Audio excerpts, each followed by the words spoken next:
2 రోజుల ఆట మిగిలింది. కావలసినంత టార్గెట్ రెడీగా ఉంది వాళ్ళ దగ్గర. 314 రన్స్ ప్రస్తుతానికైతే. మూడో రోజు ఆట ముగిసే సమయానికి సౌత్ ఆఫ్రికా దగ్గర 314 పరుగుల టార్గెట్ ఉంది ఇండియాకి ఇవ్వడానికి. 4th డే ఉంది వాళ్ళ చేతిలో, 5th డే ఉంది. సో 4th డే ఏం చేస్తారు? లంచ్ వరకు ఆడతారా? అసలు ఎంత టార్గెట్ ఇస్తారు ఇండియాకి? ఇప్పటికే 314 అంటే ఇంకో 100 కొడితే 414, 450 ఇస్తారా? 500 టార్గెట్ ఇస్తారా? వాళ్ళ చేతిలో ఉంది. పిచ్చును బట్టి, ఆ రోజు పరిస్థితులను బట్టి వాళ్ళు ఏ నిర్ణయమైనా తీసుకోవచ్చు. మరి ఇండియా అసలు వాళ్ళు ఇచ్చిన టార్గెట్ను చేజ్ చేయగలుగుతుందా? డౌట్. ఫస్ట్ ఇన్నింగ్స్లోనే 201 రన్స్కి ఆల్అౌట్ అయింది.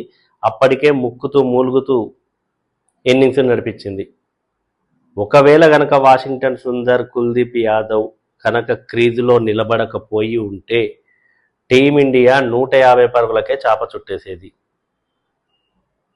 డెఫినెట్గా హైయెస్ట్ స్కోరు యశస్వి జైస్వాల్ది ఇండియన్ ఇన్నింగ్స్లో. ఎంత? 58 రన్స్. వాషింగ్టన్ సుందర్ 48, కుల్దీప్ యాదవ్ 19. మరి వీళ్ళందరిలో కల్లా ఎక్కువసేపు క్రీజులో గడిపింది ఎవరు అంటే కుల్దీప్ యాదవ్. 134 బాల్స్ ఆడాడు. మరి కుల్దీప్ యాదవ్ చూపించినంత పేషెన్సీని మిగతా ప్లేయర్స్ చూపించలేకపోయారు. బౌన్సర్కి దాసోహం అయ్యారు. అసలు బ్యాటర్లు నిజంగా చూస్తే ఇది ఖచ్చితంగా బ్యాటర్ల వైఫల్యం అనే చెప్పొచ్చు. ఎందుకంటే మనం చూసాం వాళ్ళ దాంట్లో పెనురన్ Muthusamy and Kyle Verreynne 7-8, number 7, number 8 players, ఒకరు సెంచరీ, మరొకరు 90+. మరి ఈ రేంజ్లో ఆడితే వాళ్ళకి ఆ స్కోర్ రాదా? 4th డే ఎలా ఉండబోతుంది అన్నదే ఇప్పుడు చాలా చాలా ఇంట్రెస్టింగ్. ఎందుకు అంటే జరిగిన దాని గురించి పెద్దగా దాన్ని పోస్ట్ మార్టం చేయాల్సిన అవసరం కూడా లేదు. బౌన్సర్లకి, మార్కో యాన్సన్ వేసిన బౌన్సర్లకి వికెట్లు సమర్పించుకున్నారు అంతే. వాళ్ళు ఏమైనా రికార్డులు కొట్టారంటే 5+ వికెట్స్ తీయడం మార్కో యాన్సన్కి ఇది 4th టైం అనుకుంటాను అంతే. అతను ఆడింది కూడా తక్కువ ఇన్నింగ్స్లో, 37 ఇన్నింగ్స్ ఏమో. సో కాబట్టి తనకు అదొక రికార్డు. ఎయిడెన్ మార్క్రమ్ కూడా ఒక రికార్డు ఉంది. ఒకే ఇన్నింగ్స్లో 5 క్యాచ్లు పట్టిన సెకండ్ సౌత్ ఆఫ్రికా ప్లేయర్ అతను. అంతకుముందు గ్రేమ్ స్మిత్ ఈ ఫీట్ సాధించాడు. సో అలా వాళ్ళు మంచి ఫీల్డింగ్ చేస్తూ, బౌలింగ్ బాగా వేస్తూ, బ్యాటింగ్ బాగా చేస్తూ మరో మ్యాచ్ గెలవడానికైతే వాళ్ళు సిద్ధంగా ఉంటే టీమిండియా మాత్రం చాలా చాలా డిసప్పాయింటింగ్ పర్ఫార్మెన్స్తో అభిమానులను అయితే నిరాశపరుస్తోంది. మరి 4th డే వాళ్ళు డెఫినెట్గా ఇండియాకైతే ఒక కష్టసాధ్యమైన లక్ష్యాన్ని ఇవ్వడానికి ట్రై చేస్తారు. టీజింగ్ టార్గెట్ అనడానికి లేదు, ఎందుకంటే ఇప్పటికున్న 314 రన్స్ టార్గెటే ఇదే చాలా పెద్ద లక్ష్యంగా కనపడుతుంది.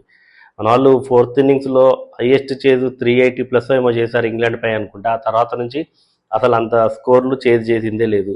అది కూడా ఇప్పుడున్న బ్యాటర్స్ను దృష్టిలో పెట్టుకుంటే మాత్రం ఈ 314 టార్గెట్ కూడా చాలా చాలా కష్టం. మరి ఈ మ్యాచ్లో అయితే ఇండియా అతి కష్టం మీద డ్రా చేస్తుందంటే డ్రా చేసే అవకాశం కూడా దాదాపుగా ఉండకపోవచ్చు. ఎందుకంటే వాళ్ళు 4th డే ఎంత త్వరగా డిక్లేర్ ఇస్తారో, ఇండియా దగ్గర ఎంత ఎక్కువ ఓవర్లు ఉంచుతారో అన్న దానిపైన డిపెండ్ అయి ఉంటుంది. ఒకవేళ టీమిండియా ఏమైనా వాళ్ళని అడ్డుకోవాలి అంటే కేఎల్ రాహుల్, యశస్వి జైస్వాల్ వీళ్ళిద్దరి పైన అయితే ఎక్కువగా భారం ఉంటుందని అయితే నేను బిలీవ్ చేస్తున్నాను. సాయి సుదర్శన్ మరి వచ్చిన అవకాశాన్ని అయితే వినియోగించుకోవాలి. ఇట్లాంటి అవకాశాలు మళ్ళీ మళ్ళీ రావు. నువ్వు హీరో అవ్వాలి అంటే ఇట్లాంటి మ్యాచ్ల్లోనే ఎలివేట్ అవ్వాలి, ఇట్లాంటి మ్యాచ్ల్లోనే తెగించి ఆడాలి. ఆడితేనే ఎలివేట్ అవుతారు. మనం గతంలో చూసాం అసలు వివిఎస్ లక్ష్మణ్ అయితే ఎన్నిసార్లు ఫాలో ఉన్న ప్రతిసారి వివిఎస్ లక్ష్మణ్ ఆదుకున్న సందర్భాలు చాలా ఉన్నాయి. ఎందుకంటే క్రీజులో అలా నిలబడతాడు, పేషెన్సీ ఉంటుంది. సో మరి అట్లాంటిది వీళ్ళు చూపించాలి. 4th డే మరి ఇండియా ఎట్లా ఆడబోతోంది, ఇండియా ఏం చేస్తే ఈ మ్యాచ్ను నిలబెట్టుకోవచ్చు, ఈ మ్యాచ్ జరుగుతున్న తీరుపై మీరేమనుకుంటున్నారో కామెంట్ చేయండి.